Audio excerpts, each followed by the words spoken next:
Hello and welcome. I'm Ash Mannix. And once again, it's Tuesday, and I had to find something to play because I was playing Uno on Tuesdays, and I had moved that to Sunday so I could play that with the Kuxo. So today, I decided to continue playing Katawa Shoujo. This was a game, it was like free visual novel, pretty good one. I started playing this like a year ago, or just over a year ago. I played Act 1, then I left it there. So I thought I'll play this today, continue from Act 2. The previous two videos are up somewhere. This is going to be on a playlist with that anyway. The previous two videos, not two videos, like 8 videos with Act 1. But yeah, I downloaded the full version of the game, and then I had to replay Act 1, choosing the same options that I chose my previous playthrough so I could get back up to Act 2. And here we are. But yes, I don't know. I might carry on doing this every Tuesday, or I might try and find a different game. I've been looking at some old VNs. So old games. One sec, I'm just for a sec.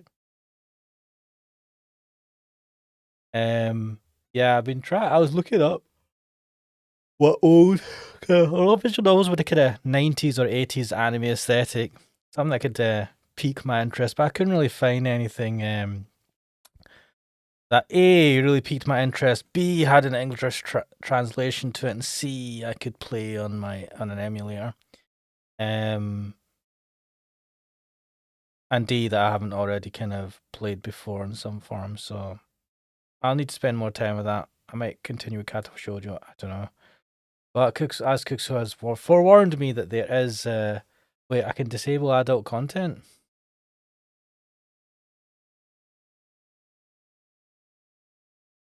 Do that actually for this playthrough. But anyway, and I've just realised that the music for this is not actually going on the stream, which is unfortunate, and that's probably because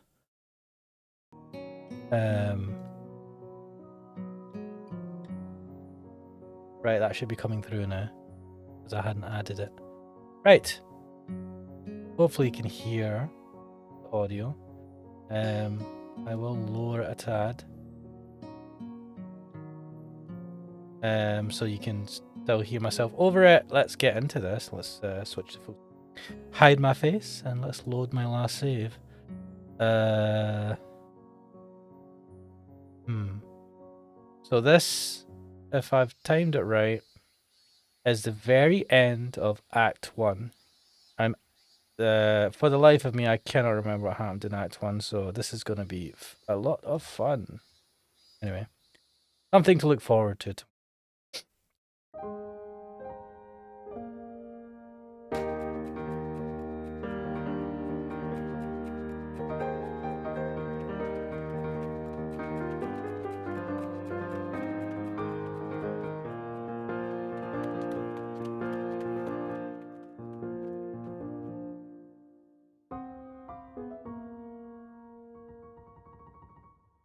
Everyone didn't have their Weetabix.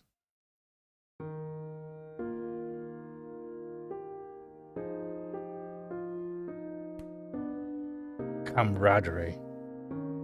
Good. But good etiquette. Sporting etiquette.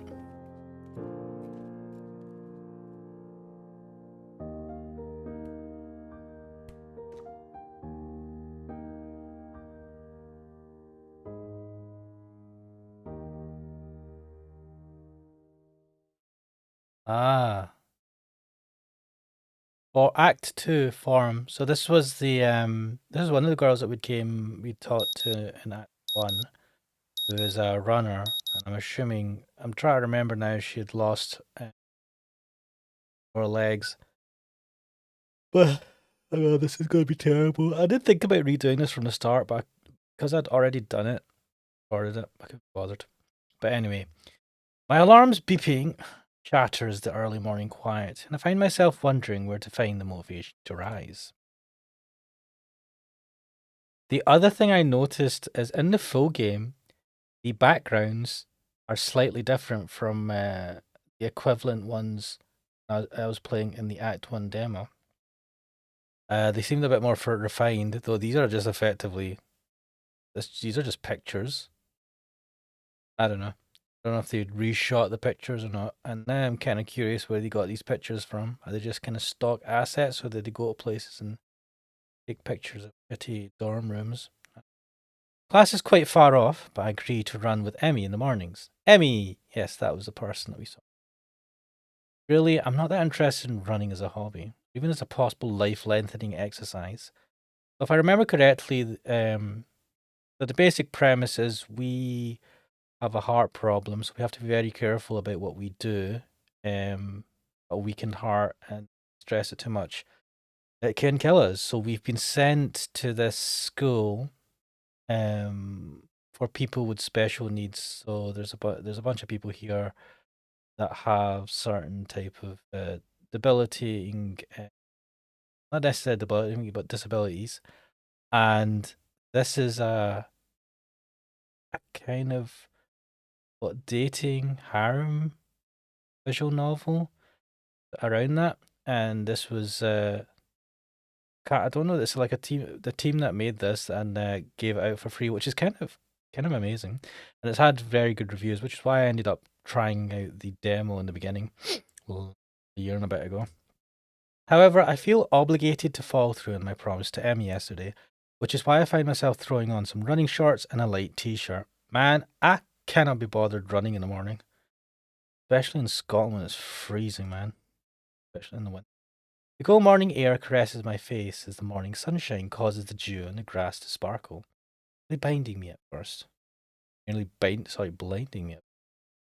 As I make my way down to the track, an ugly thought strikes me. What if this is some sort of joke that Emmy's playing on me?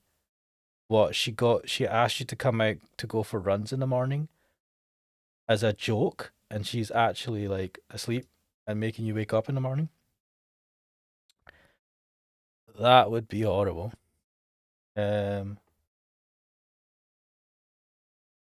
that surprise me? Really? Hell, I'd probably do it to the new guy too. What? That's such a dick move.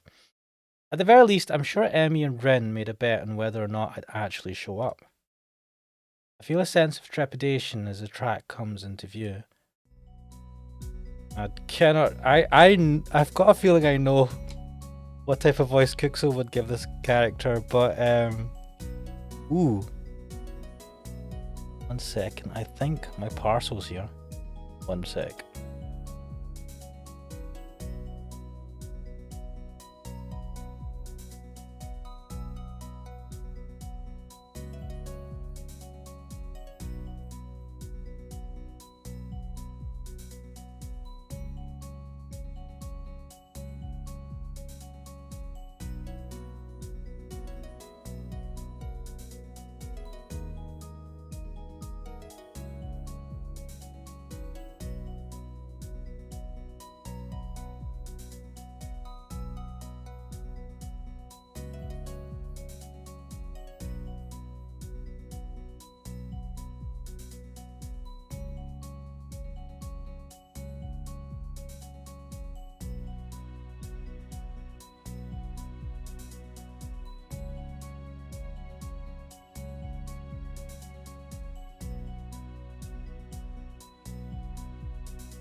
That's me back. Trust Amazon to deliver freaking late. Kuxo goes, cough cough. The original concept was a page in a doujin drawn by Raita, the artist for Valkyria Chronicles. A group of volunteers from 4chan's A board came together to create the VN. That is unusually wholesome for something to come from we call it 4chan. Like usually you hear when you hear 4chan mentioned, not in the best reasons. So that's actually super awesome, and it is like this visual novel has had really good reviews. Like, and whenever you search for like top visual novels, like it features in most of them, if not all of them. So these guys did a phenomenal job, and to make it free on top of all that. I mean, I should really have checked the guys up, but to the team who made this, everyone involved, props to you guys. This is awesome. Thank you for this. So yes, one thing I will say is try to download this from their website. It's a bit difficult. On Chrome, you click on the download link, say that you're 18 plus, and then it's supposed to download and nothing happens. I had to use Firefox, or basically just anything that's not Chrome. And even then, when I downloaded it, it gave me a warning going, warning, this download is dangerous. Are you sure you want it? And I was like, I'll take a chance. So, not sure why that's happening. But yes, I was going to say, I know what type of voice Kuxo's like, you're late! I can't do it. It's the the naggy type of tsundere character. You're late! It would seem that Emmy is already there. What a relief. Sal, not according to my watch. We both are early, in fact. Damn, you've got me there. Wait, are we Hisao? I forget. I think we are. God, can't even remember the names. Emmy is sitting on the bleachers, decked out in her running gear, waiting somewhat patiently for me. I'm glad you're actually here. I was afraid that this was a joke or something. Nah, I'd never make someone get up early for nothing. Plus, Rin owes me 500 yen now. She didn't think you'd actually show up. Knew it. Nice to know Emmy was on my side at least. Emmy hops off the bleachers and begins stretching out. She's remarkably lithe, almost like a dancer. I mean, she is young, she exercises, she is not a fat old man like me. God, I very easily make myself miserable. But yes, I'm not surprised. I set out to stretch as well, but then realised I don't exactly remember how to stretch properly. It's been ages since I stretched for anything, if you don't count my one stint at running last week. And even then, I don't think I actually stretched beforehand. The spectre of my long hospital stay rises up again. I can't say I was all that active before the hospital stay though, so maybe I'm just being morose. Can relate. Emmy giggles as she watches me stretch out. No, Hisan. You've got to hold it for longer than that. I'm trying, it kind of hurts a little. Ha! That's because you're out of shape. You've got to get some flexibility in you, like this. I don't know what that's supposed. Oh, I've got a dodgy mind. I just thought, oh, Emmy's going down. This is how now. To demonstrate, Emmy reaches down and puts her head through her legs. Oh, go away. Fucking hate people that are that flexible. Makes me jealous. I remember when I was young, I used to try and do the as a kid, did try one of the exercises to get you to do. This is when I used to take like karate classes, whatever. It's like to stretch your legs out, and there was a couple of girls that would always be able to just do the splits so easily, and then you're sitting going, feeling like your balls are going to split into. Youth. Anyway, to demonstrate, Emmy reaches down and puts her head through her legs. God bless you, Emmy. What? I see. Is that the sort of thing I should strive for? Of course. Flexibility is important for any runner. You'll be able to go faster the more you stretch out. Makes no sense to me, but Emmy seems to believe it's true. With Emmy's help, I managed to stretch myself out properly. Can't help but notice that when she thinks about how to explain things to me, her mouth scrunches up in concentration. A very interesting observation. It's adorable. Not bad, Hisao. Come on, we better start running. We'll start off with just a mile, okay? A mile, fuck off. That's 4 laps around the track, got it? Well, Hisao's actually a lot more positive. That sounds fine to me. This shouldn't be too hard, right? Didn't he, if I remember, in Act 1, he ran too much and almost like had a heart or something, didn't he? I can't remember if they went into detail about what the heart issue is. I think they might have. Also, I can't remember how he got that heart condition. Anyway, a hazy memory of running a mile for gym class surfaces in my mind. Oh man, even I remember that. Oof. Yeah, it wasn't that bad. Oh, we've got the freaking blur filter on here. Emmy sets a pretty good pace, and I fall in behind her. Try to keep up, okay, Hisao? Roger. We round the first curve without instant, so I can already feel my heart rate increasing slightly. By the second curve, I've started to breathe through my mouth. Emmy doesn't even seem to be breaking a sweat. As if to punctuate her superiority, she turns around and starts running backwards. Ah yes, what a show off. Are you doing okay, Hisao? Never better. Oh really? Maybe I should speed up then. God damn. No, wouldn't want you to overexert yourself. My heavy panting and wheezing makes the statement less convincing than I'd hoped. Emmy simply smiles and turns around again. You're the boss, Hisao. We'll stay at this pace. I get the feeling that I'm being mocked. If I weren't in such terrible shape, I'd probably feel offended. By the third lap, my breath is coming in ragged gasps. I'm also awash in my own sweat. Gross. We round the curve to start our fourth lap, and Emmy looks back at me with a grin. Here we go! He takes off at blinding speed while I stubbornly stick to my slower pace. By the time I get to the first turn, she's already rounding the second. As I struggle across the back stretch, Emmy continues running and catches up to me. Come on, Hisao, you can do it! Yeah, right. I'd answer her, but I'm too focused on getting air into my lungs and ignoring the burning in my leg muscles. Part of me wants to say something like, maybe you can, but I'm about to die here. But again, I doubt I can actually form words right now. Emmy keeps pace with me as I round the second turn and cross the finish line. Her sprint seems to have gotten her sweating. It's actually caused her shirt to turn slightly translucent. Seems she wears a black sports bra. Come on, man. Don't need these fucking observations. Keep it to yourself. Also, wait.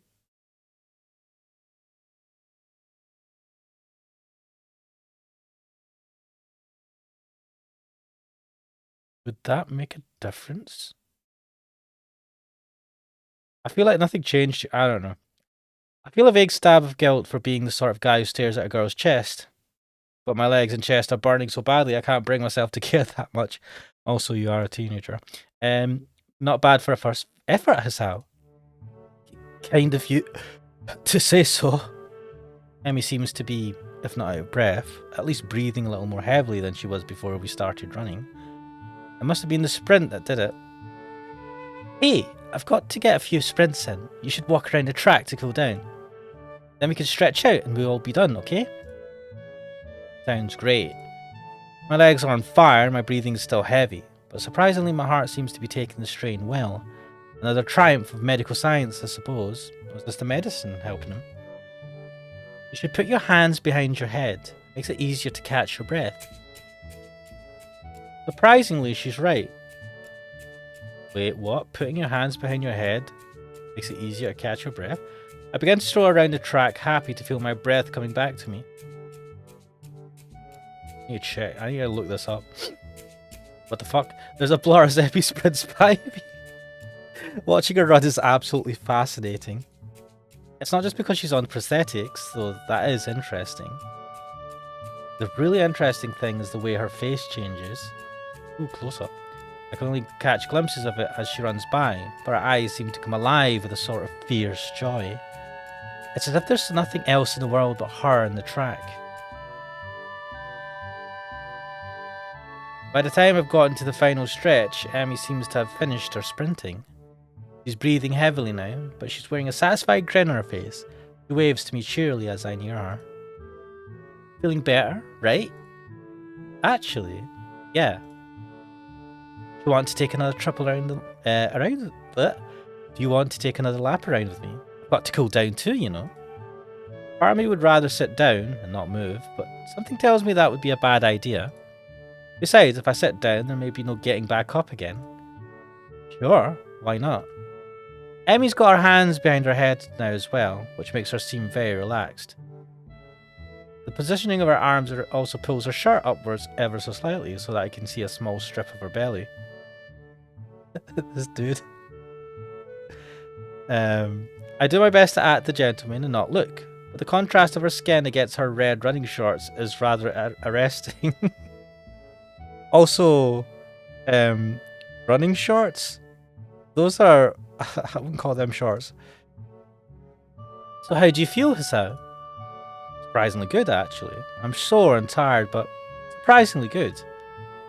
God, I wish running was like that for me. I fucking hate running.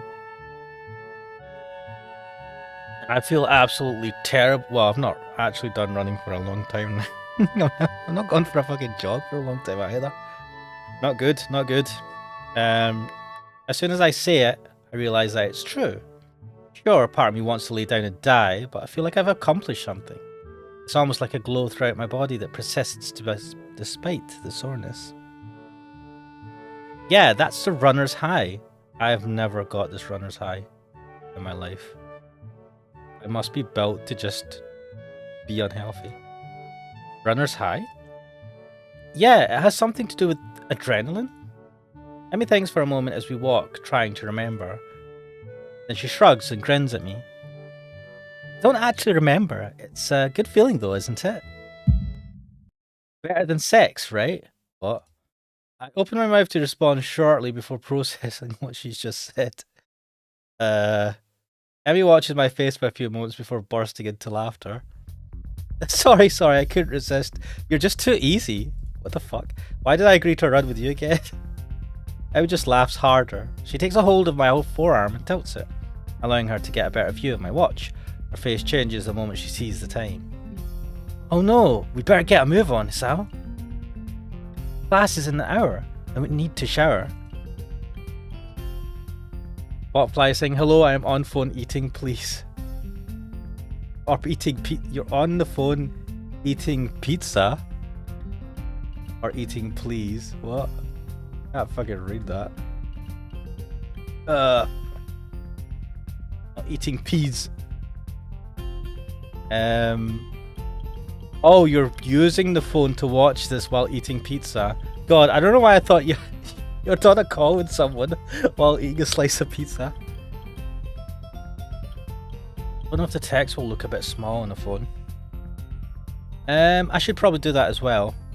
Nah, I don't have a shower, just be smelly. I need to see the nurse too. Maybe he'll write me a note for being late. Why do you need to see the nurse? Emmy points to her prosthetics, as if that would explain everything. It's important to check for irritation. I mean, she is running on them as well, which is a lot of high pressure on them, compared to just like walking and stuff, I suppose. You know, from sweat or friction or anything. Normally I only go for after practice, but if we're going to be doing these morning runs, then I guess I'll see him twice a day. Wow, that's a lot of visits a day. Like, if you weren't at a school that had a doctor there, I mean, that'd be quite expensive if you lived in America or something to get checkups every day. Wait, so Emmy has only started doing these runs since I showed up? If it's more convenient for you to run with me at a later time, don't be silly. I've been meaning to start running in the morning for a while now. But if I didn't have a partner to run with, I'd be less likely to keep up a routine. This is my excuse. I don't have a partner to run with. My excuse, and I'm sticking with it. It's always harder to blow off a commitment if you're going to let someone else down, you know? I don't know, I find it quite easy to. So you'll be my running partner for the mornings. We both need the exercise, so it all works out, don't you think? We both need the exercise. You do not need the exercise. I'm the fat git. Yeah, perfect. Did it have to be me though? Well, I guess I can't complain too much. Emmy's pretty fun to hang out with. And she's right, I do need the exercise. Doctor's orders even. Emmy waves a quick goodbye to me. Right, I'm off. Come have lunch with us, okay? What? Lunch, you know, the meal in the middle of the day. Come have it with us. Where? The rooftop. Rin likes it up there. When? Lunchtime. When else? That was a silly question. Yeah, but I sort of felt the need to ask all three for completeness' sake. Yeah, I kinda get that. You just want to be double sure. You don't want to like appear somewhere at lunchtime and no one's there and you're like, fuck. Emmy laughs and grins. I don't think I've ever seen a girl smile so much before. Not bad, Tisao. See ya. Oh, what's not bad? With that, she takes off like a shot for the school building. Yeah, she's going to see the nurse first. I hurry back to my room and hop in the shower, only to find that the water takes a while to heat up. Fucking hate that. The shock of the cold water nearly kills me. Never jump under the shower straight away, my man. Always check the temperature of the water before you fucking get in. Rookie mistake. Wait, I had to look through the first series of videos I did this, and I remember that the guy that is one of our flatmates or whatever was randomly here butt naked. He just stood there butt naked having a conversation with us, and I remember that being fucking hilarious. I managed to warm the water a bit and spend some quality time feeling my muscles loosen. My heart, surprisingly, feels the least bothered by the run. I suppose that's a good thing, even if it does make me feel like a bit of a wuss. I mean, at least I'd have an excuse beyond I'm out of shape. My heart would bother me. Guess I'll have to keep this running thing up, otherwise I'm sure Emmy won't let me hear the end of it. It's only after I get out and dry myself off that I realise that I've only 10 minutes left to put all my clothes on and get to class. Crap.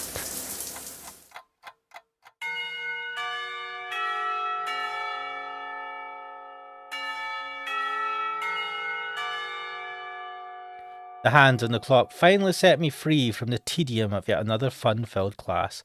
Ah man, I wish it was fucking that quick in real life. Just wait 2 seconds. Getting up from my seat proves to be more of a problem than I anticipated. My legs are killing me from the morning's run. Maybe doing these with Emmy isn't such a hot idea after all. Still, the run's given me a hell of an appetite. Ah yes, the anonymous masses. I'm halfway down the hallway to the cafeteria when I remember that I've got my lunch with me. My parents saw fit to provide me with some pre-packaged stuff when I moved in, and a good thing too. The hallway is packed with students headed for the cafeteria. Wait, how much food did they give you and how long would the food last? How long have you been here for? Going back is like swimming upstream, but I've got an appointment to keep on the rooftop. It takes me a moment to find the staircase leading up to the rooftop, but I'm willing to bet that Emmy and Rin aren't up there by now anyway. In fact, I think I saw Emmy among the bodies in the hallway headed for the cafeteria. Oh, it looks reasonably sunny today. I step out of the door to the roof and take a deep breath. Also, this roofing does not look like the type of floor designed to be walked upon a lot, and the edging on the roof here over there isn't that great. This side's fine, but this ain't. What the hell? The fresh air blowing against my face and body almost makes my legs hurt less. Rin, this is Rin. Rin is the one who's got no lower arms. I remember she was able to eat with her feet, which was quite impressive. And she's like, if I remember correctly, she was pretty cool. I mean, they're all pretty cool. Maybe if I'm upside down. Oh fuck, I can't even remember what voice I gave. Part of me wants to be surprised that Rin's already up here. What's that going to accomplish? What? Things in the clouds. Couldn't you just look at them right outside up? Rin rolls her eyes in something approaching exasperation. Then I wouldn't get a new perspective. Is upside down really a new perspective? Aha! That caught her off guard. Rin looks pensive. You may have a point. Maybe sideways. Oh. As Rin lays down on the bench to look at the sky, I give up. What the fuck? Fortunately, Emmy chooses that moment to burst through the door carrying 2 bags. He nearly takes the door off the hinges. Sorry it took me so long. There were a ton of people in line. He drops the first bag in front of Rin and takes a seat on the bench next to her. You buy Rin's lunch for her? Sometimes, yeah. I'd have Rin buy my lunch for me in return, but I'm not sure how she'd carry it. Plus, I'd never buy her lunch. Nice. If Rin's offended by Emmy's comment, she doesn't show it. Emmy sniffs. How ungrateful of you. Not sure whether the two are joking with one another or if I'm witnessing the beginnings of a catfight. The 2 girls stare at one another for a few tense moments before breaking into smiles. Hey Emmy, you think being upside down is a new perspective on things? Didn't I already have this conversation? Yeah, she's asking Emmy because Emmy's probably going to say something that agrees with her, and then she'll be like, you're full of shit, Hisao. Emmy looks thoughtful, apparently giving the question some thought. After a deep and profound pause, she speaks. I have no idea. Lovely. Well, at least she's as lost as I am. Hey Hisao, you're coming to the track meet, right? Uh-oh. Did we agree to go to track meets? The question comes out of the blue and catches me off guard. I don't know yet. Honestly, Hassan, after I went through all the trouble of letting you run with me in the morning, you won't even show up at my track meet? Wasn't she the one that asked me to run with her? Actually, she didn't even give me a choice in the matter. Wait, no, I didn't say that. She beams at me as if I'd just agreed to give her $1 million. So you will come after all. That's great. I didn't say that either. I'll be going too, so I'll make sure he comes, Emmy. Good idea, Rin. Maybe we can get some food or something after the meet's over. Ugh. I feel like I've just been conned, but not by these two. More like by some outside force pushing me irrevocably towards my destiny. Or maybe I shouldn't read books that feature conspiracy theories so heavily. Otherwise I might wind up sounding like Kenji. Ah, yeah, that's the roommate. Kenji's fucking hilarious. Still, I suppose that I've got to show up now. I don't think that I could stand against both of them being disappointed. I'll never hear the end of it. When is it again? Next week, silly. I just told you a few days ago. No, you didn't. I forgot? Well, you won't forget it. You won't forget to come, though, will you? Of course I won't. I'll even make a note on the calendar or something. Rin nods sagely. That's probably a good idea, you know, unless time changes its course. What? I can do that. Rin gives a non-committal shrug. It hasn't yet, but you never know. This time it's Emmy who gives a shrug. What is this conversation? I suppose it can't be helped if it happens. Not unless you're a time traveller or something. You don't actually think that could happen, do you? I don't think we do we? Rin shrugs again. That seems to be her default response to everything. Yeah, throwing a grenade about time turning on its head. Be like, I don't know if that could happen. I suppose not, but I reserve the right to change my opinion at a moment's notice. What the fuck? For Ren, this statement makes a disturbing amount of sense. The fact that I realise this now frightens me a bit. I wonder if Emmy gets this feeling all the time. If she doesn't, if she does, she's not showing it though. Emmy merely nods. As expected. What's that supposed to mean? Oh. This time it's Emmy who shrugs. It's like she's using Ren's own weapons against her. The response is the sort of thing I'd expect from you, that's all. Really that predictable? Emmy's smile seems to border on gloating. Nah, it's just that your unpredictability is pretty predictable. Fucking hell, that's a tongue twister. Unpredictability is pretty predictable. Holy shit. Well, that's alright then. I don't get the chance to see whether Ren's being serious or not as the bell rings. Did you guys get a chance to eat anything? I didn't notice the lunch period slipping by at all. Hanging out with these two was far too interesting. Emmy jumps up, a look of panic on her face. Oh no, I need to stop by my room to pick up my notebook for the next class. Don't you wish you had the time machine now? Ren seems rather smug as she delivers this line, like she just won an argument. Emmy ignores Ren's comment. Sorry, Hisao, but could you make sure our garbage gets thrown away? I usually clean up myself, but I've got to run. Sure, no problem. Emmy darts away with an urgency I'm starting to expect from her. Don't bother asking Ring why she couldn't help. She already seems to be preoccupied with something else entirely as she wanders off. She's probably used to Emmy taking care of cleanup. For some reason, I doubt Emmy's ever raised the issue with her. Cleaning up from lunch doesn't take long, so I have plenty of time to toss our garbage and get to class. Misha greets me with a wave and a devious grin as I walk through the door. Now who's Misha? Oh, this girl. Didn't see you in the cafeteria, He-chan. He-chan. Is this what she calls me? Yeah, I decided it was too crowded there. Misha's grin gets even wider. Oh, really? Are you sure you weren't participating in an illicit rendezvous? But what? What are you talking about? You're on the roof, right? With both Ren and Emmy, no less. You Casanova, you. Okay. Why were you paying attention? We just had lunch, that's all. Misha bursts into laughter, drawing the attention of several of my classmates. You're so adorable when you blush like that, He-chan. He-chan, oof. She gives me a conspiratorial wink. Don't worry, your secret's safe with me. There's no secret. Oh? It seems disappointed and then brightens up again.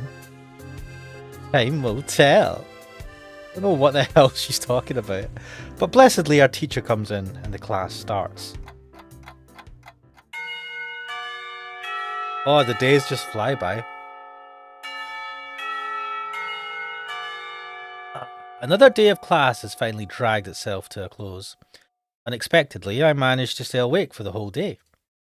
I'm pretty sure that counts as a miracle. Pretty sure that counts as a miracle. Fuck, I can't read. My legs seem unwilling to stand up for a moment. I guess the run took a lot out of me.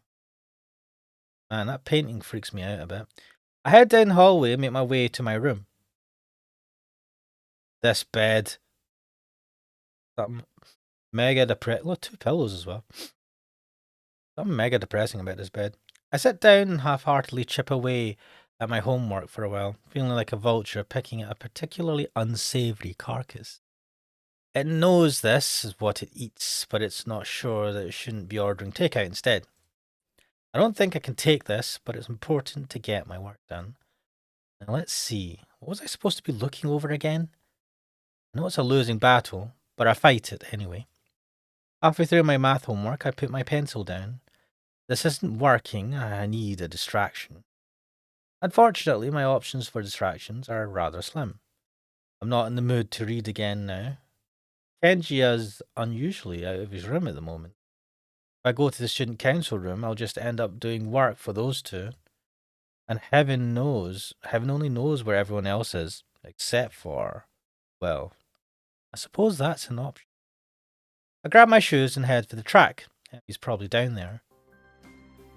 Track practice is just ending as I arrive at the track. The sun's beginning to dip low in the sky. Has it really gotten that late already? What are you doing down here, Sao? Come to spy on me, have you? I give a shrug. To be honest, I'm not sure why I'm down here. I didn't have anything better to do. I figure that's about right. At the moment, Emmy's the only person I can think of who I could visit. So I'm your last resort, am I? Yeah, she's not gonna like that. No one's gonna like that. Nobody cool around, so I'll just go see Emmy. Is that what you thought? She actually looks angry. A chance for some teasing of my own presents itself. Actually, yeah, I guess you are. Emmy pouts, widening her eyes to give the maximum amount of puppy dog resemblance. Kidding, I was kidding. So you are down here to stalk me. Wait, what? That's not what I meant. Why would I stalk you anyway? It's not like you require stalking. You're not a sleeper in class, you're down here, right? Emmy laughs at this comment.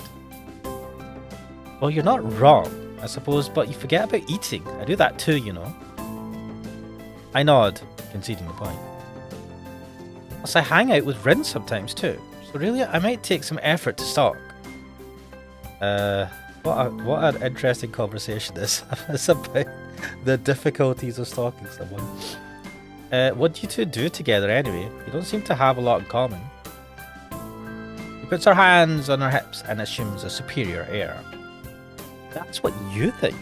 I've got all sorts of hidden hobbies, you know. Oh, really? Like what? Amy puts her head to one side, as if she's trying to remember what it is she does in her free time. Well, Rin and I go out shopping sometimes. I guess that makes sense. Emmy's a girl after all, but Rin? Wait, Rin's a girl as well. What are you talking about? Rin comes with you. We usually swing by the art supply store. Ah, Rin is really into art. She was asked. She drew. In Act 1, she drew a mural on one of the walls in the school. But she likes this music store that sells all kinds of weird sounding stuff. What, music? He says it helps focus her. That makes a little more sense. I see. Any other hidden hobbies?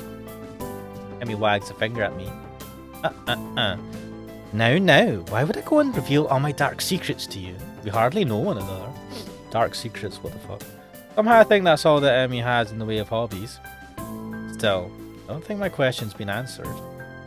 Even if you do have a few hobbies, I still don't see why you hang out with Rin so much. I mean, she's kind of weird, isn't she? This comment causes Emmy to laugh loudly. Ha! That's the understatement of the year. So, why? I mean, you're a lot better at conversation and stuff, so I figure you'd hang out with a lot of people. But I think I've only ever seen you with Ren. Emmy seems unusually defensive. Hey, I hang out with plenty of people that aren't Ren. Just don't see me doing it because I'm not in your classes. Okay, but that still doesn't explain why you hang out with Ren. Mate, why are you so insistent in asking her about this?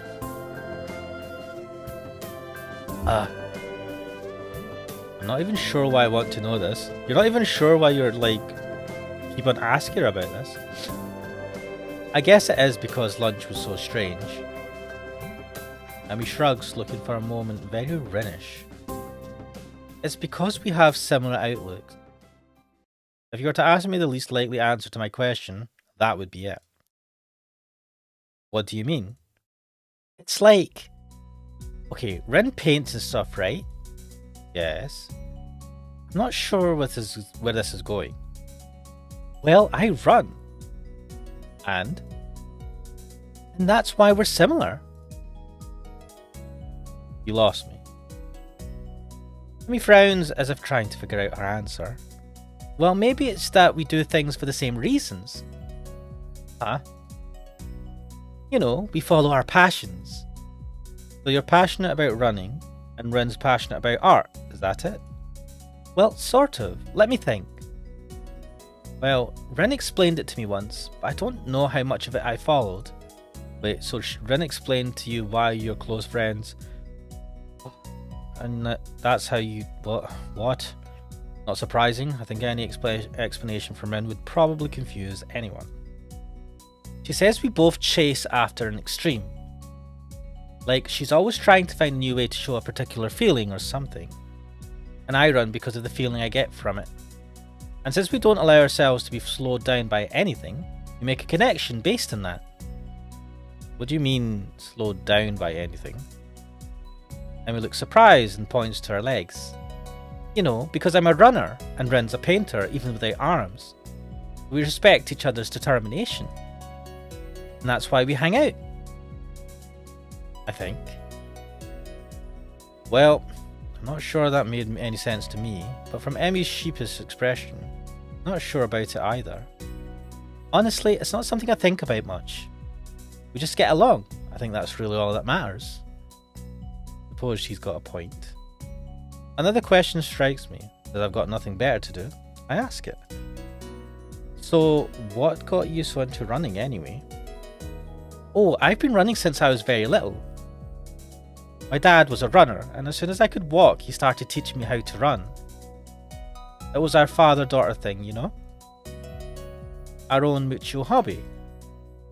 A shadow crosses her face, and I'm shocked to see her looking sad. Did something happen between them? Man, I don't have a lot of time left. Sorry, but I've got to get a few more laps in before I go see the nurse. She races off around the track, hear her screaming in the wind. It seems to me she's going a lot faster than she was this morning. As she rounds the track, I catch a glimpse of her face. It's much the same as it was this morning, but her eyes seem to have taken on a harder edge. I guess she's right. I don't really know much about her. I watch her run for a little while and then stand up to head back to my room. Hey! Pause believing and waves to catch my attention. Don't forget, same time tomorrow morning, got it? Got it. Head back to my room. Homework beckons. Oh god. I can't sleep. My body's tired, but my mind is kept awake. God, I hate it when that happens. Hmm. I have experienced that many a time. Staring at the ceiling in the hollow darkness of my room, I grasp desperately for a thread of thought, hoping that I can run my brain into the ground. All I can think of is how I can't think of anything. This is not productive at all. Wonder if there's a side effect of my medication. Seems odd for it to take so long to show up. Then again, maybe I'm just not as used to my new surroundings as I'd like to think. No, but for whatever reason, awake shouldn't be. This is ridiculous. Ignoring my body's stiffness, I get out of bed and look at my clock. Oh, this is the thing that hurts your soul the most. 4 in the morning. Ooh. Last time I checked, it was only 1, so maybe I slept a little. Don't know. I throw on some clothes and head out of my room. 4 in the morning. Oof, I wouldn't bother going outside. A walk might do me some good. I'm surprised at how chill the air is compared to the relative warmth of the day. I can almost see my breath as I wander the campus, waiting for the sun to come up, me to fall asleep. At this point, either option works for me. I find myself at the track, but for the first time, Emmy's not out running. I suppose that makes sense. It's too early, even for her. The bleacher seats are cold, but at this point, I welcome the sensation. The sun is starting to show its face over the horizon, and I know with an awful certainty that I'll get no more sleep tonight. The sun's steadily strengthening rays start to warm me up, and I watch the dew on the ground begin to steam slightly. My mind calms down a little.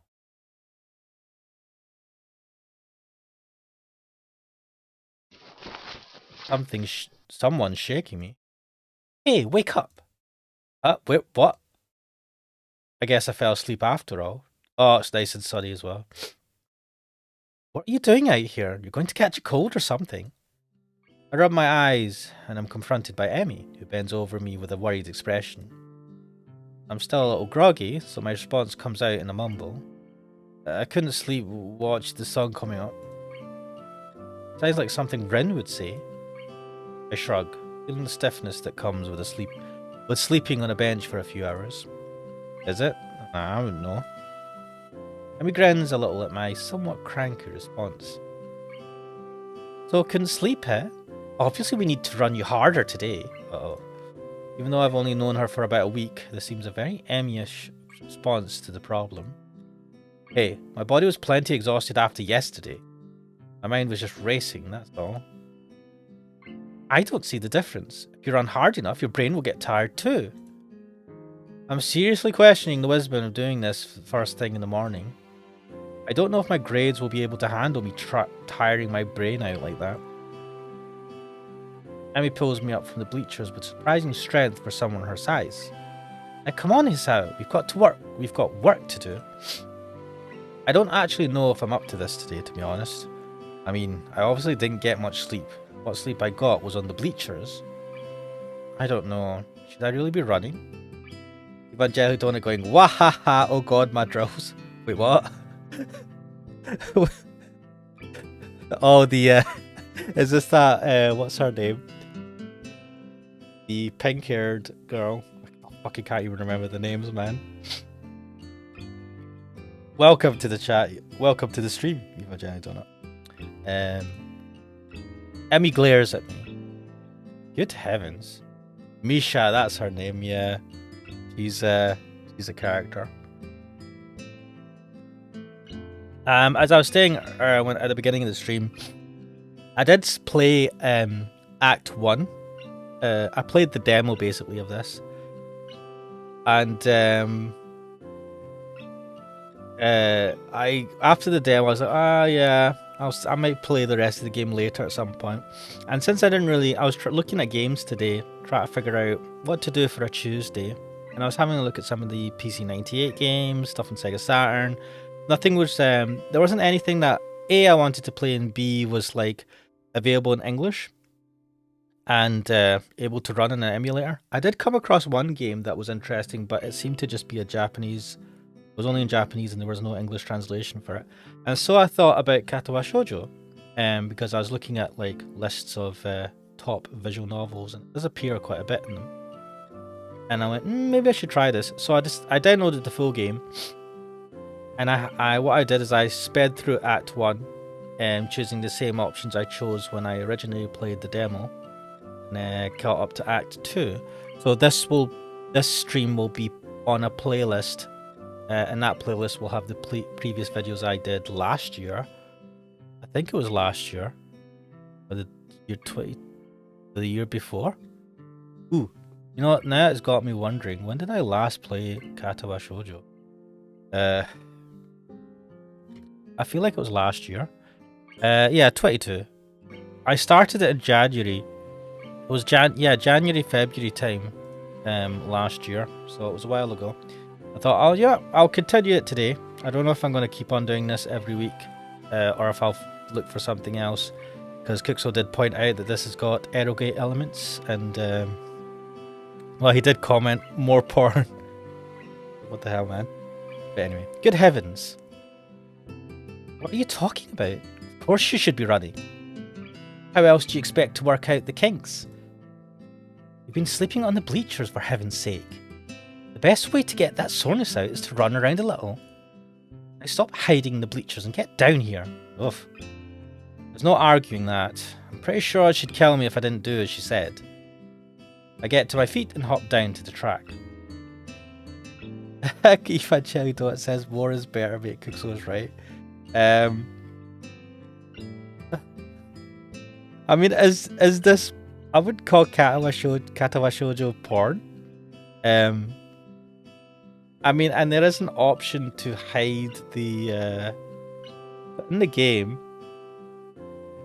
Under the options, there is an option to disable the adult content, so I can do that. It becomes too egregious. While I'm here, I'll just make.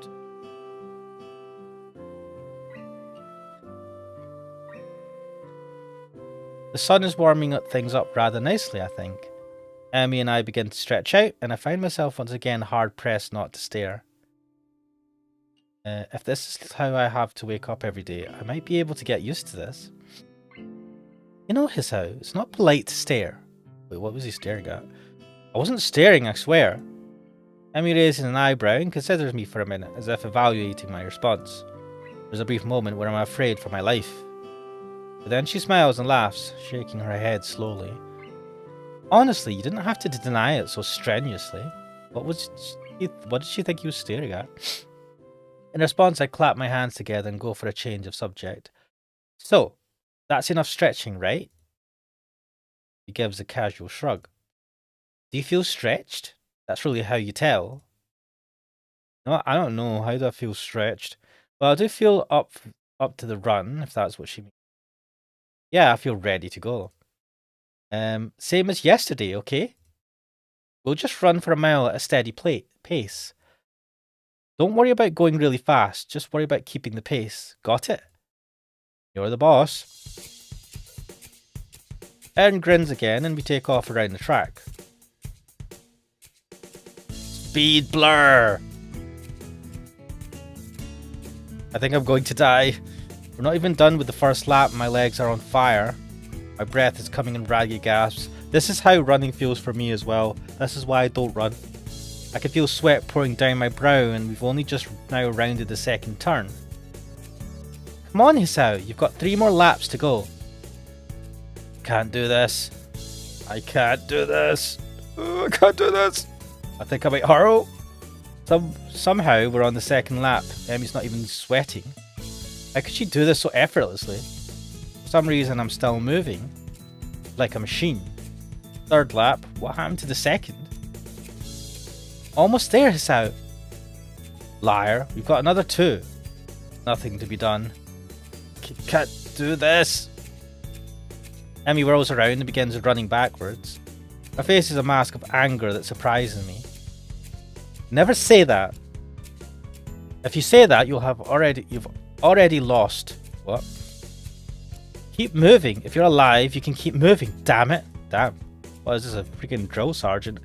Whoa, language. We're on the 4th lap now. He really seems to want me to keep going. Legs, move, move, move. I feel so sluggish. I'm in mud or molasses or tar. Can't go on. I'll go on. Final stretch is how. Give it all you've got. I pump my legs as fast as they'll go, keep refusing to obey my commands. Somehow I keep moving.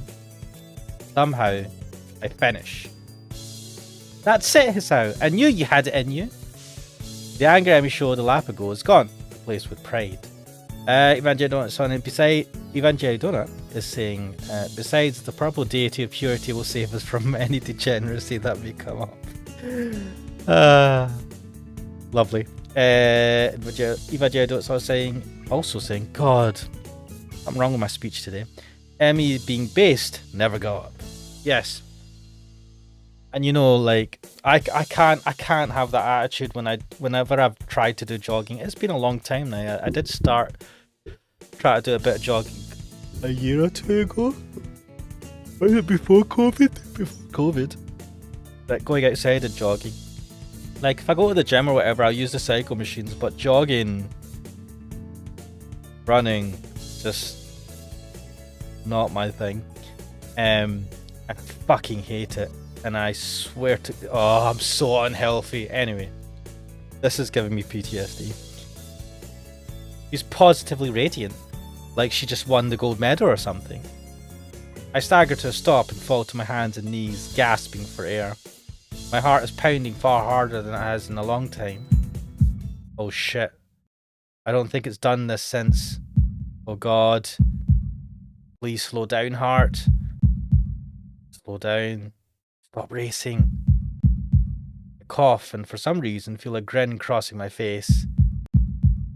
So this is how I die, huh? Trying to stay healthy. How ironic.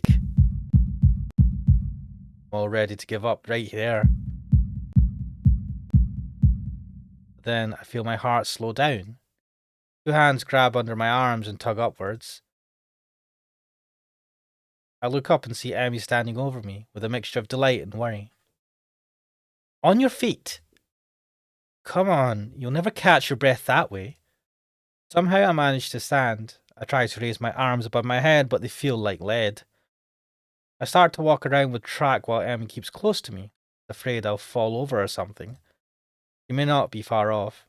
So, just like something from Act 1, the main character has some sort of issue with his heart, and he has to be careful about it where it can like fail a lot more easily. I don't know the specifics of his heart condition, but I just know that he has to be pretty careful. I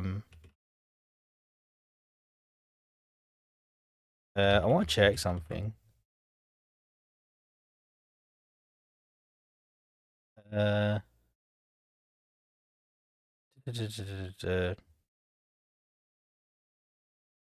Like so Emmy had said that putting your hands above your head helps you to catch your breath.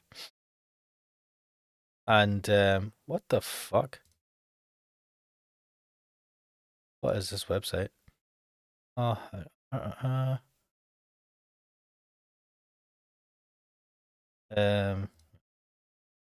blah blah blah blah blah.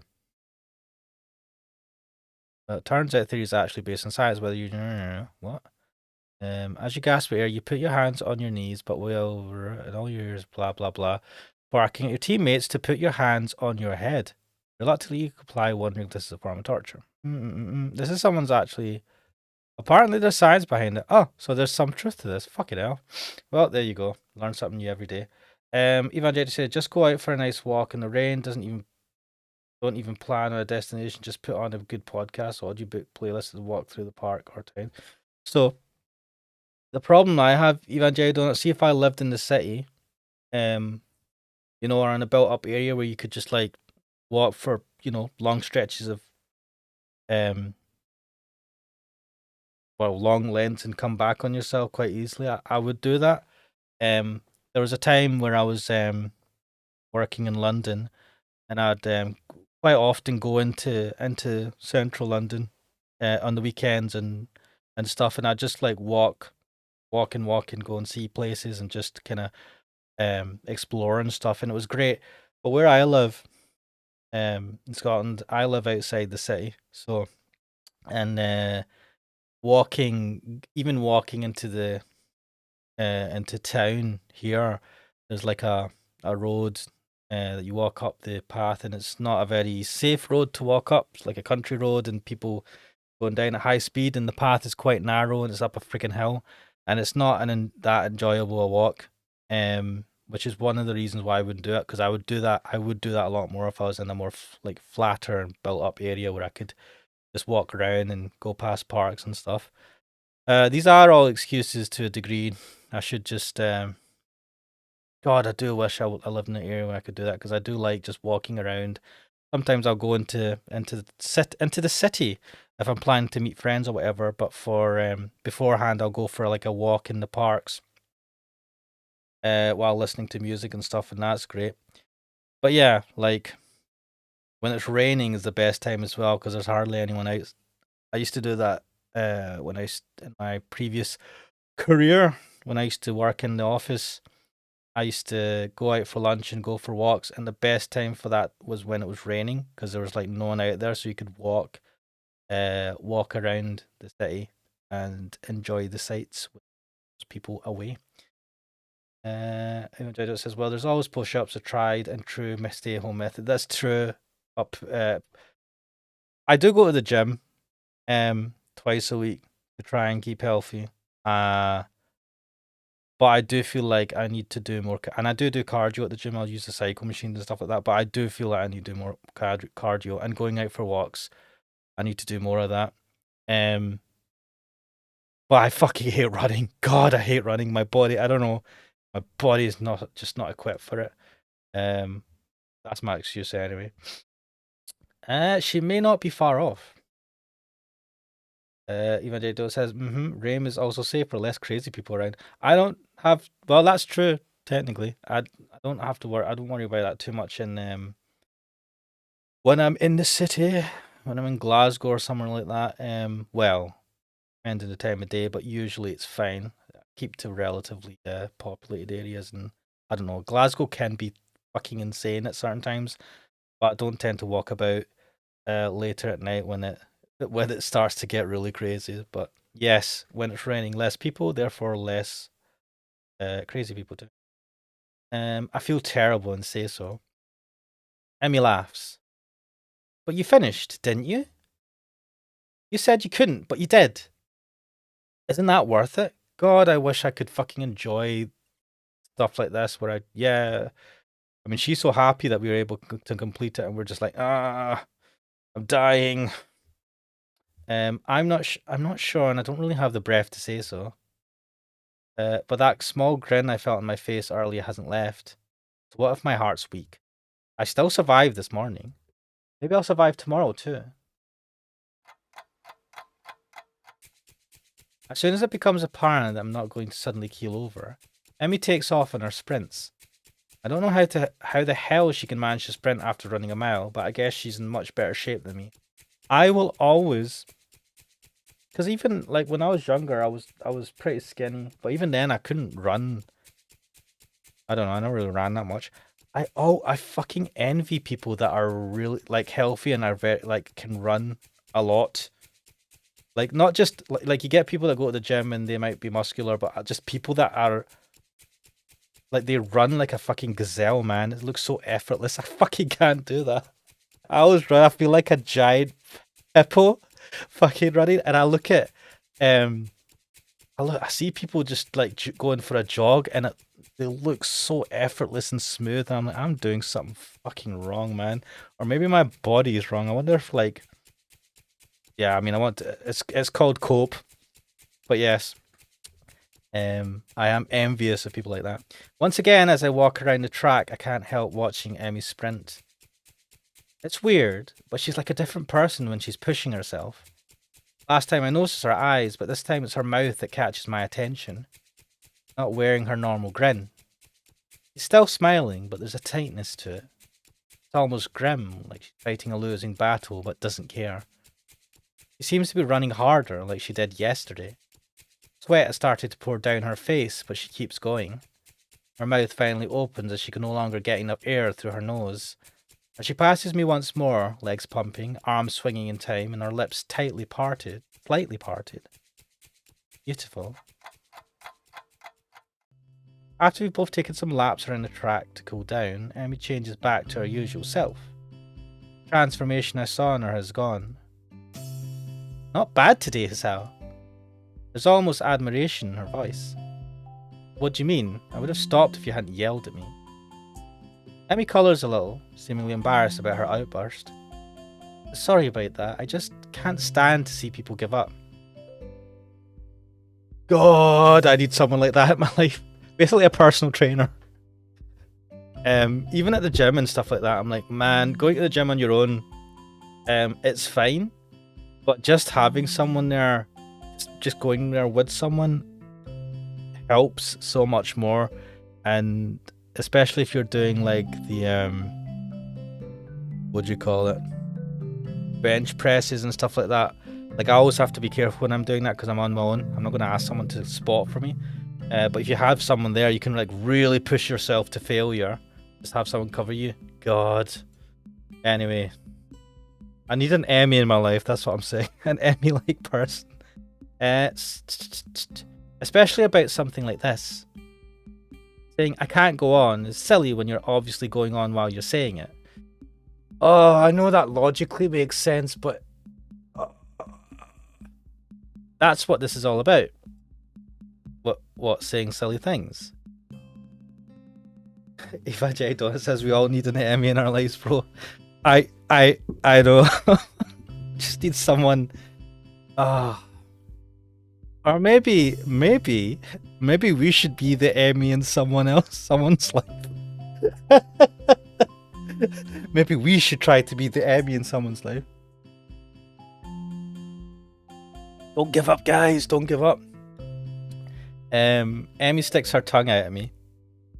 No CG for it. No sprite. Disappointed. Baka. I mean, showing that you're alive. Showing I'm alive, huh? I didn't know it had to be so painful. But it does feel pretty good despite that. Besides, this is one of the hardest days. What do you mean? Whenever you start a workout, it's difficult the first day, really hard the second day, and then the third day is easier. Am I learning? Is this true? Because the thing about putting your hand behind your head, I just looked that up and that seems to be legit. Is this a true thing as well? I don't know. I mean, I've done things 3 days in a row and it still sucks balls. You'll still get days that are really hard, but they'll pop up less and less. So this will eventually get really easy, huh? Yeah, of course. Maybe I should actually start going for a jog every day. Because when I tried it last time, I was doing it like once or twice a week. And I feel like that was probably not enough to get this bug. Maybe you have to do it every day. Oh, God, it sounds like pain. Jerry Donut saying, we don't need Emmy in our lives. Someone to push us to our limits without judging us on our failures. Sadly, I'm not motivated enough to be someone else's Emmy. It's about repetition. Yeah, I agree. It's about repetition. It's interesting. I read a book recently. Well, I say fairly recently. I think it was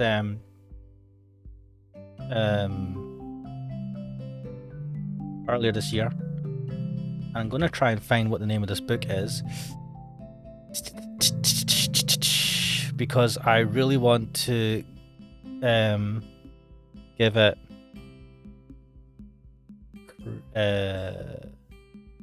habits. Because I've read the book Atomic. Oh, I think I've maybe mentioned this before actually. I've read Atomic Habits, or I have that as a audiobook. There was another book though about it's the same type of thing, Breaking Bad Habits. It's all about starting small. This is going to super annoy me now because I'm not going to freaking find what the name of this blasted book was. Where did I even get this book from? What the hell?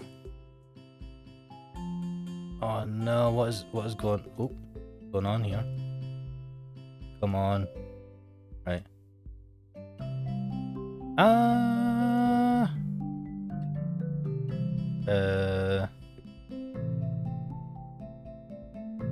Well, I don't think I'm going to find out. Oh, here we go. This is it. The book was called Tiny Habits: Why Starting Small Makes Lasting Change Easy. I feel like the name of the book was a bit different, but anyway, that's the book by BJ Fogg, and it talks about how to break bad habits and how to make good habits. And one of the things from that was you change.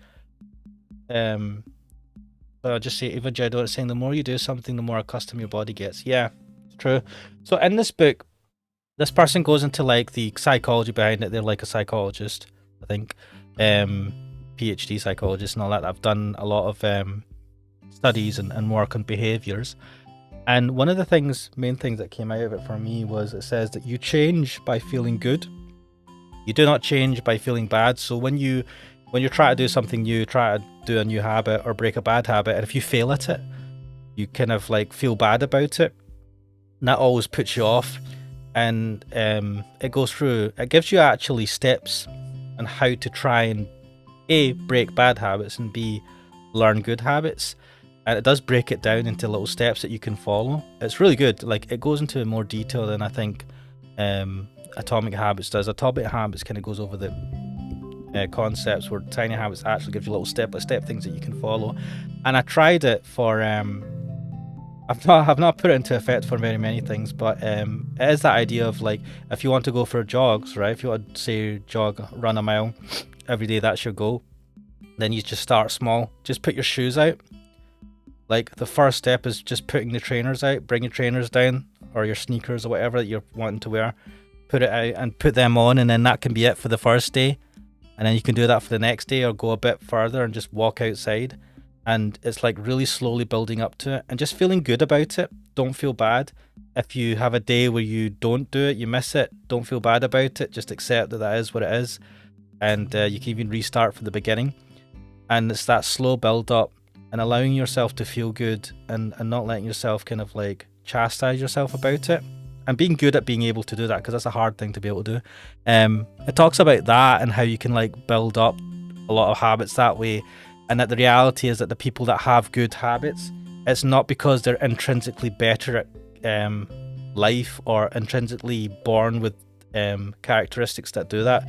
It's usually because of things that they do, like they will keep away from things that will help them have bad habits, and they'll do things that help them strengthen good habits and things like that. They just happen to do it, and it's all about the things that you do and your actions and stuff like that. So, and then that basically just means that anyone can basically do it. It's a really good book. It's called Tiny Habits: Why Starting Small Makes Lasting Change Easy by BJ Fogg. Yeah, there you go. No, I'm not getting any money for any of this, but I thought it was a really good book. Atomic Habits is really good as well. But anyway, if I could look at me going off on a tangent, I need if I could put that more into practice though. I did it for one thing. I did it for like flossing my teeth. I thought I'd do it as a test because they gave that as an example. The BJ Fogg, the person themselves, said that they did that. They've done it for very many things, and they've had many people that they've had as clients where they've applied these things. But one thing was like just flossing teeth. I went, you know, I'm going to try this because it was small and easy, and now I do it regularly, which is hilarious. Evangelista says it sounds like a decent book, unlike the other self-help books. Yeah, it's not. So it's written by someone who is someone with a PhD in the field of psychology, which this like really applies to, and B, it breaks it down into steps that you can follow.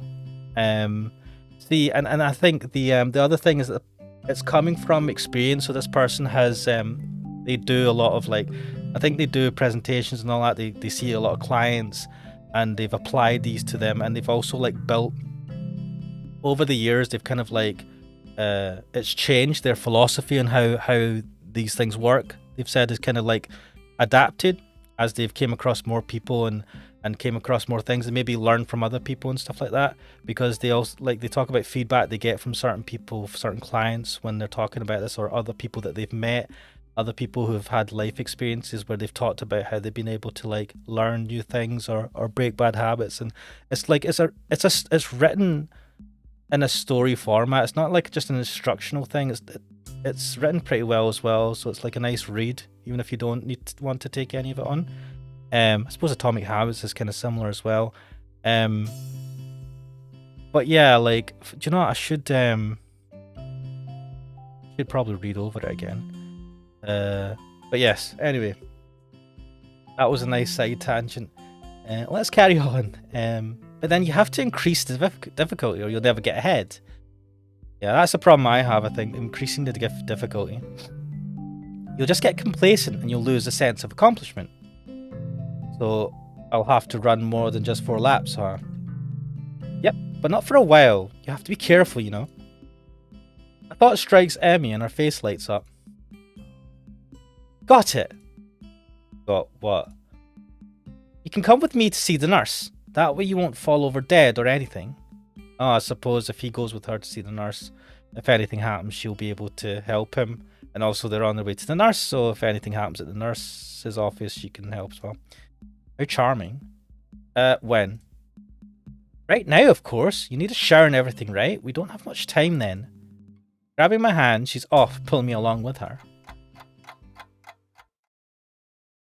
Oh, this is the good... God, I can't remember what voice I gave the nurse. The nurse... I feel like this nurse is a bit dodge. My goodness. But you're in a hurry today, aren't you, Emmy? I have no idea how we got to the nurse's office so fast, but here we are. Nurse grins at Emmy and seems to completely ignore me. You've got plenty of time to take a shower and get to class, you know. There's no need to run to the hallways like that. I could hear you coming a mile away. Somehow it doesn't seem like he's actually scolding Emmy at all. It's like this is a sort of routine between the two of them. Emmy does a passable imitation of remorse. I'm sorry, I won't ever do it again. Nurse and Emmy both laugh at some private joke. Suddenly it seems that he notices me. Oh, the eye opened. Ah, hello, Hisao. What brings you here? Well, I've been... Oh shit, I didn't even click for that. Hisao's officially joined me on my morning runs. I start to explain, but Emmy cuts me off. I thought he might need to visit you so that he doesn't die or anything. Don't change, Emmy. The nurse raises his eyebrows in mock horror. Yes, that would certainly put me off a job. That would certainly put me out of a job fast, wouldn't it? Well then, Hisao, let's have a look at you. Lift up your shirt, would you? I'm suddenly very conscious of the fact that Emmy's in the room with me and blush in spite of myself. The nurse seems to sense my discomfort, but it only seems to amuse him. Are you not going to ask Emmy to at least look away? You know? A bit shy, are we? Come on, fuck off, you asshole. He makes an apologetic bow to Emmy.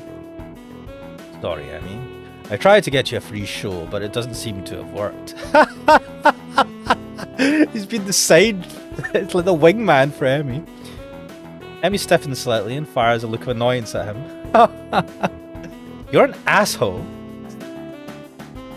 Alright, okay, I like this nurse. Emmy bows to me apologetically. I'll wait outside, okay, Hisao? I begin to stammer that it's not really a big deal. She doesn't have to leave, but she's already out the door, and the nurse is laughing as he watches her go. This guy's an asshole. He purposely made the whole situation awkward. Still got it. Ha! I don't follow. He laughs again, like he's in on some joke that's over my head. I can still get her flustered. It's a competition of sorts we've had going on for a while now. That sounds incredibly sinister to me, and it seems as if the nurse realizes that too. That sounded a lot worse than it actually is, come to think of it. I wasn't going to say anything. No, you're right. I should fill you in so that you don't get the wrong idea. I'm actually relatively new here, you see. I got hired in the same year Emmy started going here. Welcome to the stream, Garlic Bread X. Evil nurse, yes. enjoying just like making teenagers squirm. Before that, I worked with Emmy during her initial rehab following her accident. Hold on, what? We had to amputate her legs after a really nasty car wreck. It nearly killed her and succeeded in... He shuts up abruptly. I blink at receiving this unexpected piece of news. Right, I know what he was going to say there. I bet you that her father died in the crash. Because she froze up when she thought of her dad. Well, that's not my place to say. Anyway, we've known each other for quite a while. But we have a slightly more familiar relationship than strictly professional. He seems embarrassed, like he's done something stupid. I guess he's really worried about that. I wave a hand to let him know it's not a big deal. Don't worry, sir, I promise I'm going to be discreet. I'd been wondering about what caused Emmy to lose her legs, and that was one of the scenarios I thought of. There were only so many ways that could have happened, but actually hearing about the facts, still a little shocking. Well, thanks. You're a good kid, Sal. I can see why Emmy became friends with you. She's quite indomitable. Oh. What do you mean?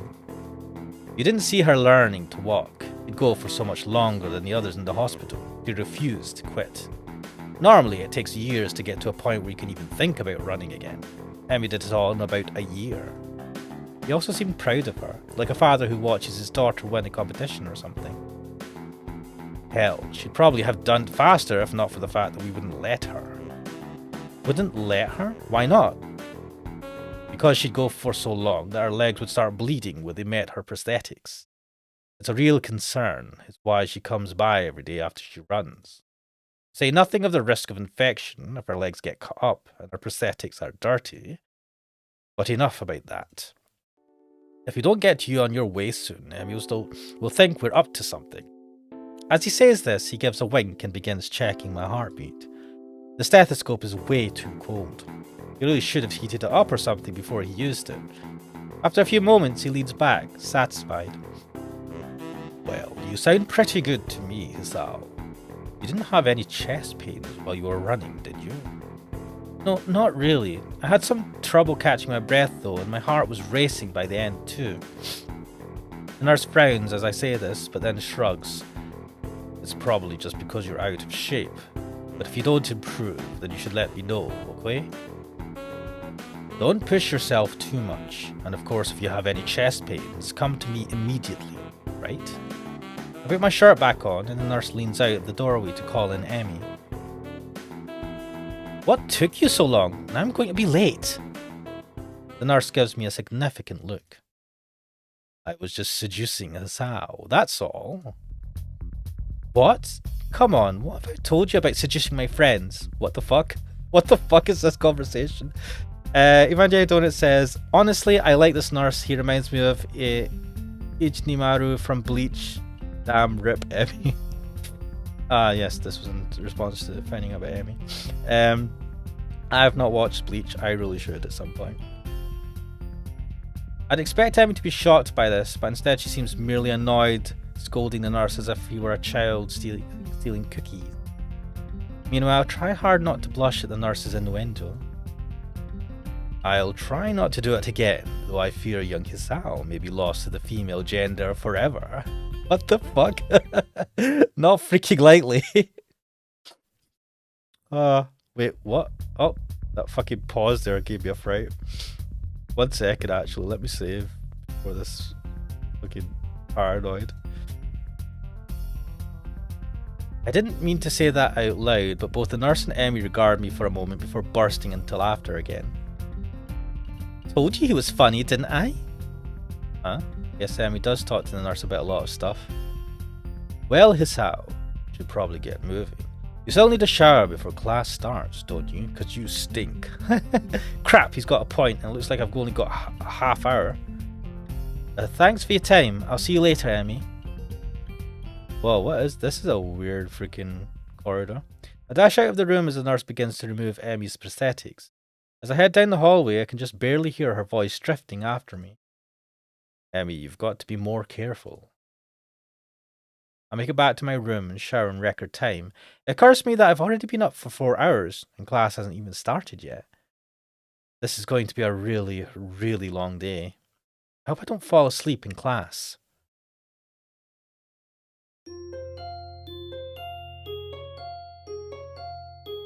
And you know what? I think, wait, what the fuck? Is this the end of the chapter or day or something? No, do you know what? I'll go on for a little bit longer. Even I don't saying seduction in my medical bay at this time of day. Nice. The morning sunlight streaming through my window wakes me up instead of my alarm, and I realise that it must be Sunday. Oh, wait, shouldn't be at school on Sunday. Oh wait, did the day finish that day? Was yesterday Friday? What? Emmy has kindly deigned to give me weekends off from our morning runs. I don't actually know if I woke up at all yesterday, or if I just slept through the entire day. My legs groan in protest as I lever myself out of bed. All this running has really taken it out of me. Still, I can't deny that Emmy wasn't lying to me. It has gotten a little easy. I'd been worried that the runs would start to wear on my nerves, but thus far I haven't minded them that much. Well, it's only been a week. I suppose there's plenty of time for me to start dreading the sound of my alarm in the morning. Not that I could ever skip out now. As Emmy said, it's harder to stop a routine when there's another person. Frankly, I don't think I'm equipped to deal with a disappointed Emmy. She'd probably give me those puppy dog eyes, and I'd feel terrible about myself. Which reminds me, wasn't I supposed to be somewhere today? Hey, you're coming to my track meet on Sunday, right? What am I talking about? Of course you are. Right? Those puppy dog eyes again. Does that ever work? To be honest, I don't think people have ever tried to give me puppy dog eyes because I just look at them and go, I don't give a fuck. Of course I'm going. I owe you, right? Exactly, so don't forget, okay? Crap, Emmy's track meet. I'd better get a move on if I don't want to miss her running, since she's the only reason I'm even considering going. Otherwise, it would defeat the whole purpose of going. And so I soon find myself quite suddenly surrounded by a crowd of people, all turning out to see our track team compete with another school like this one. I'll admit it, it's almost comforting to know we're not the only school like this. Oh, there's other schools with, like, after you see that there can be two schools with a bunch of defective kids, well, defective kids, what the fuck? You stop feeling so defective. You also stop feeling unique, which in most cases would be a bad thing, but in this case it sure as hell isn't.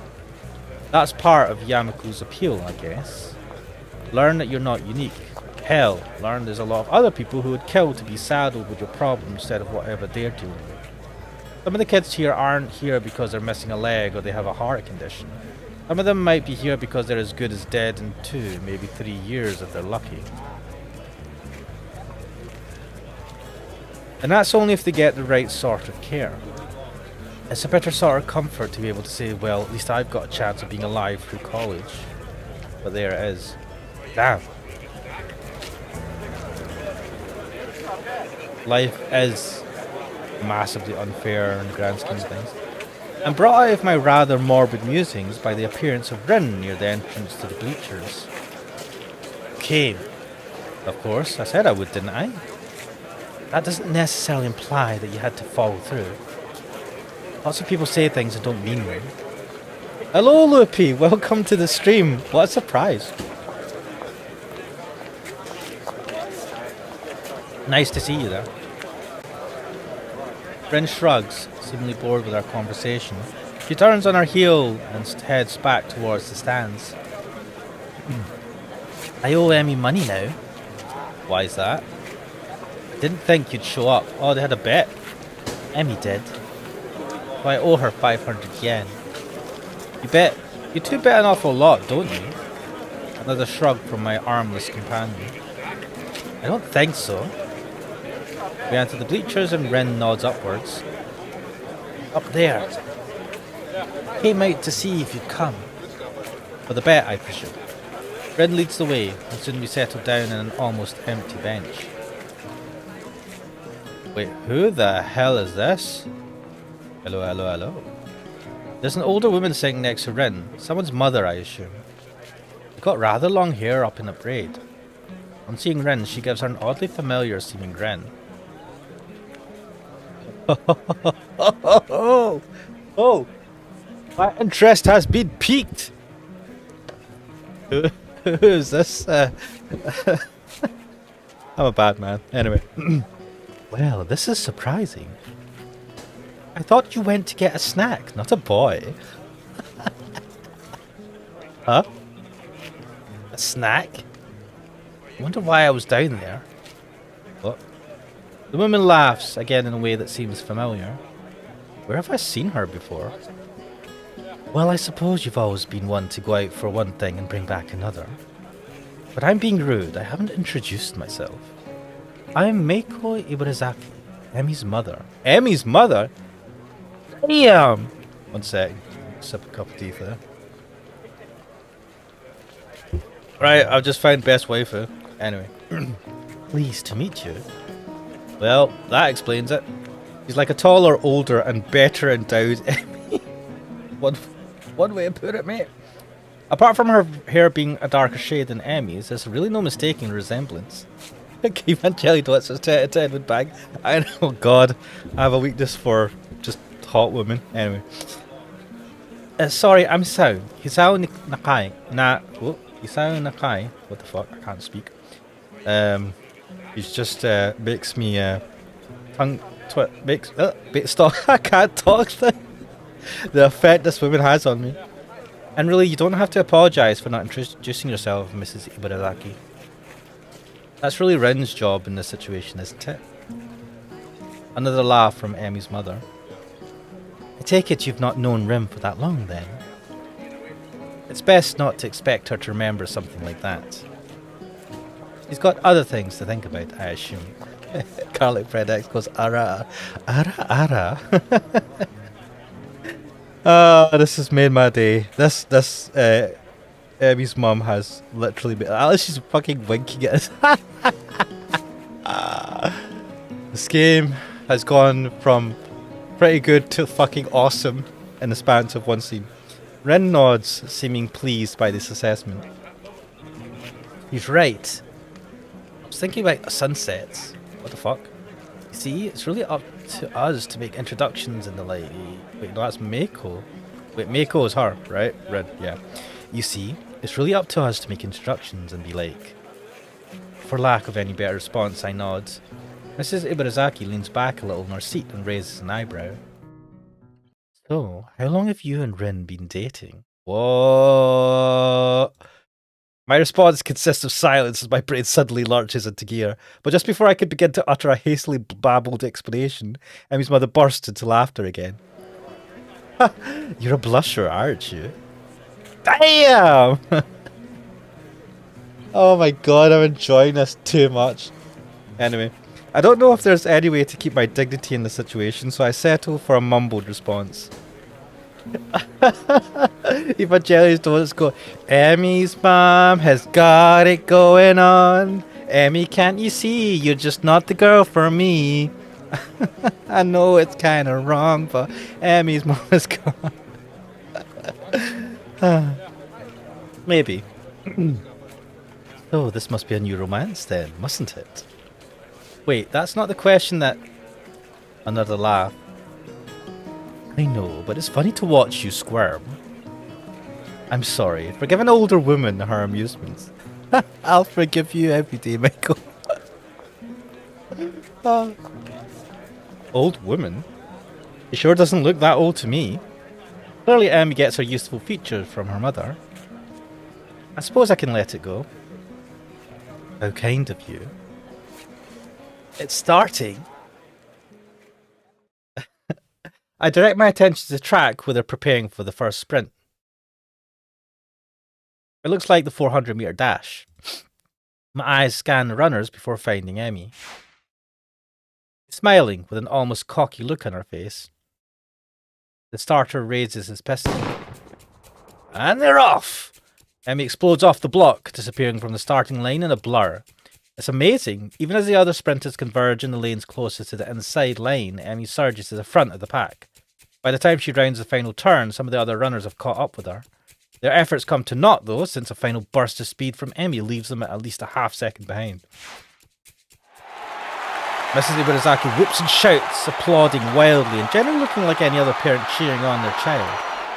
Emmy bounds off the track, looking pleased with herself. I cheer right along with the rest of them. The announcer, sounding suspiciously like Misha, gleefully gives the results.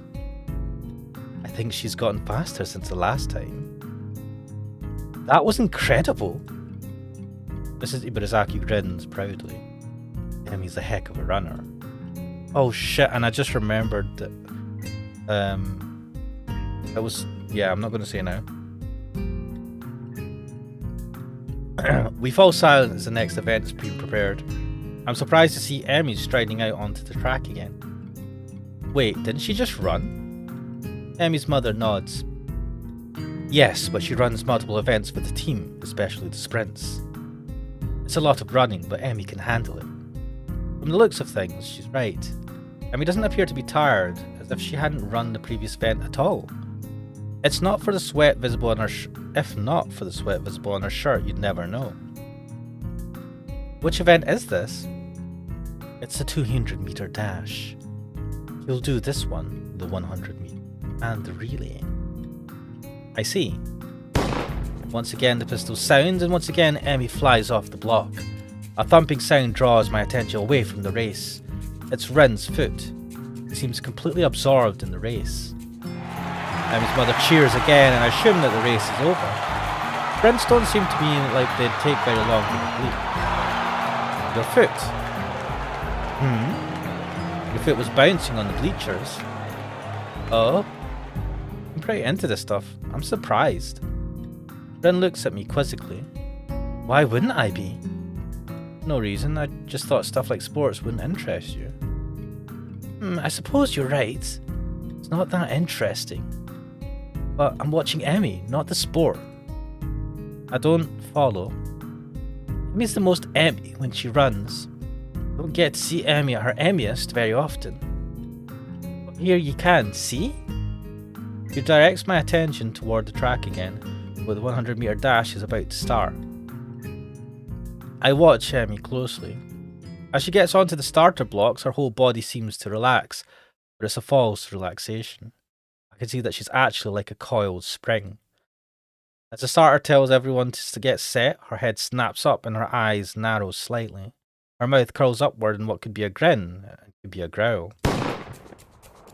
When the pistol goes off, it's as if she's been unleashed from a cage, like she was always moving at this blinding speed, but we couldn't see it happening until the starter's pistol dispelled the illusion of motionlessness. It's all over in a few seconds, but in those few seconds I feel like I just witnessed something very personal for Emmy. As soon as she crossed the finish line, the fierce look was replaced by her normal grin. The conquering general returned to his farm. Amazing. Really amazing. I've never seen anyone move that fast.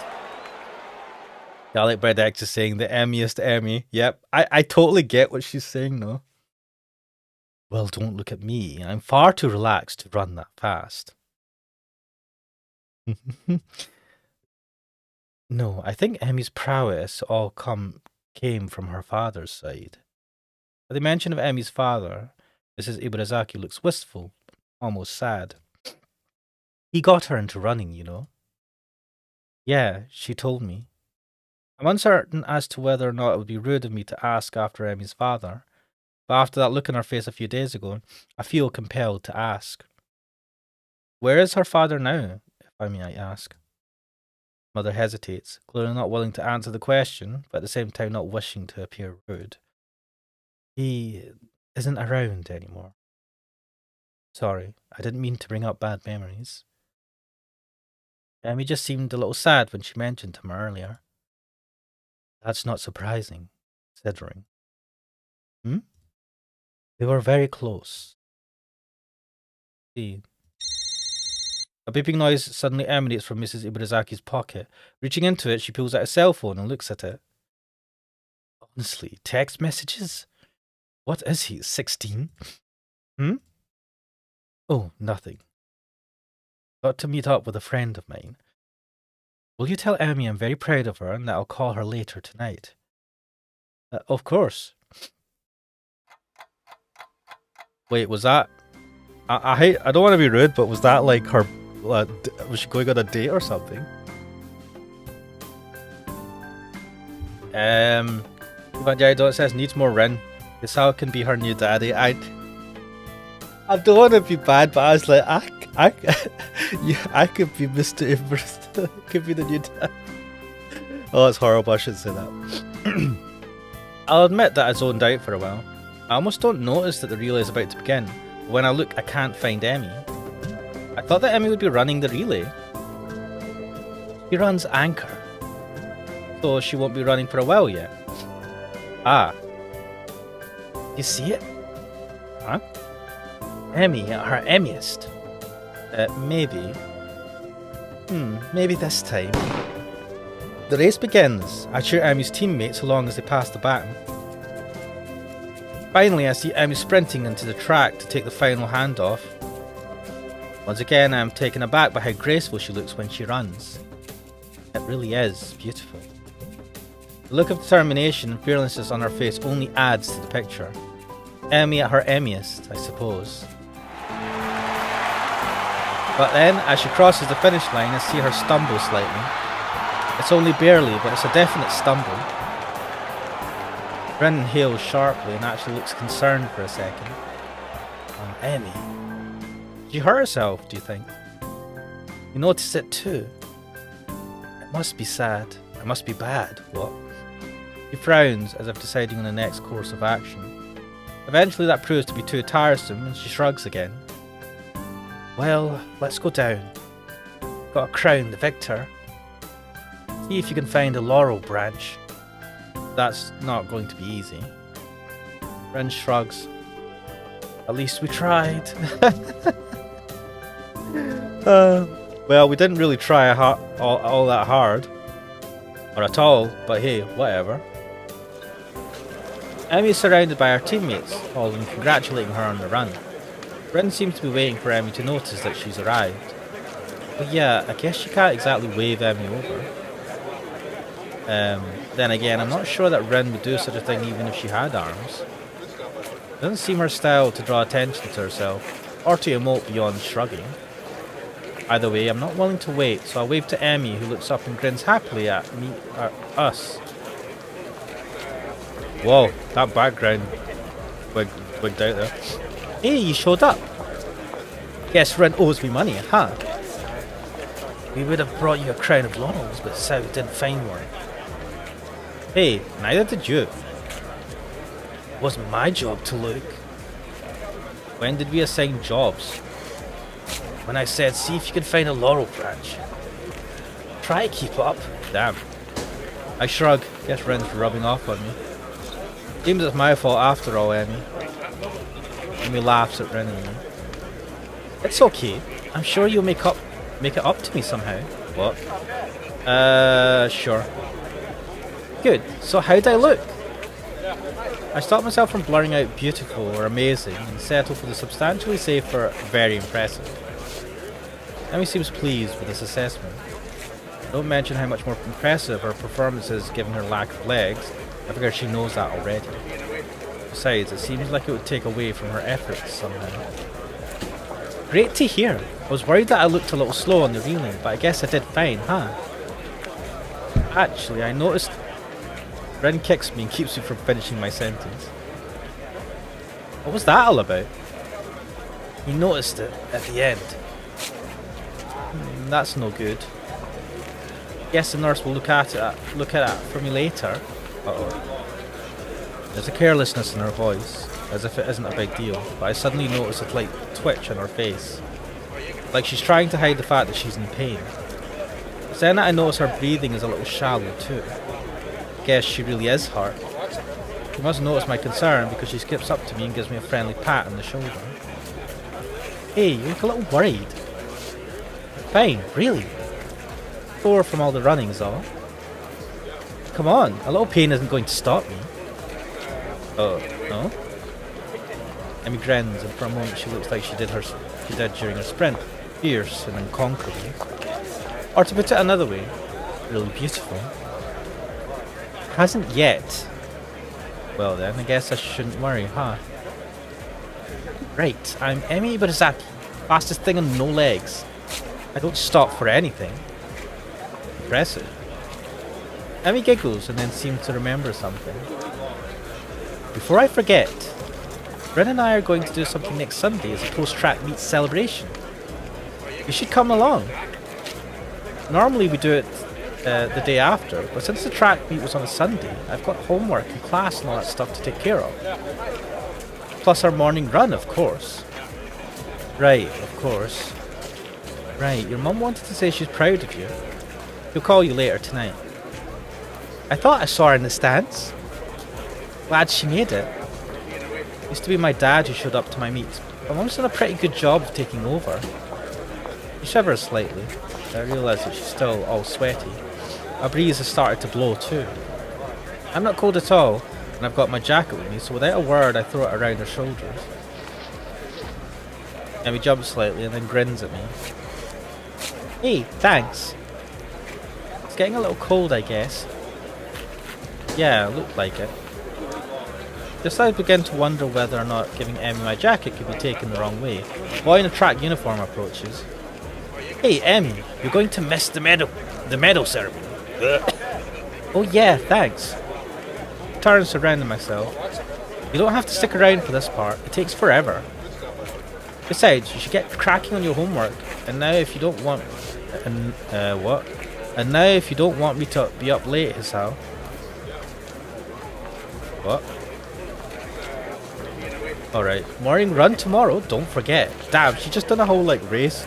And she's gonna go for a morning run the next day. Madness. How could I? Wait 1 second.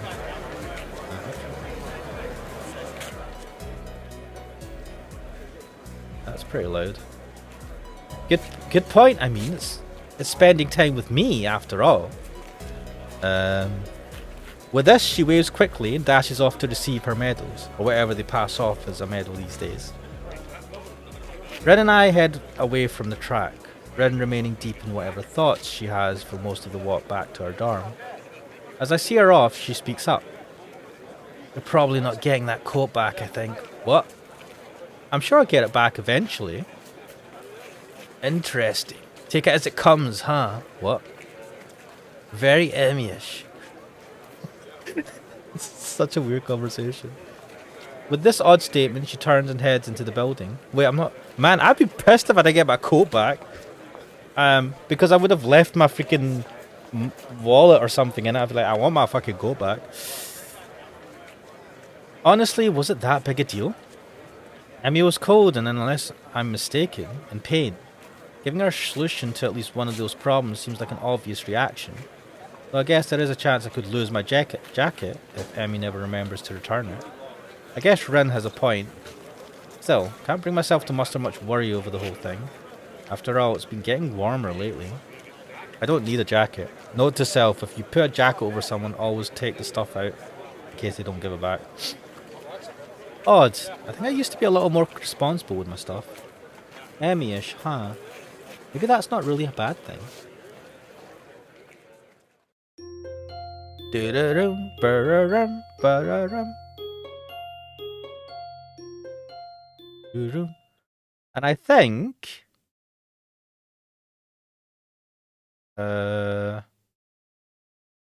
I think I'll leave it there.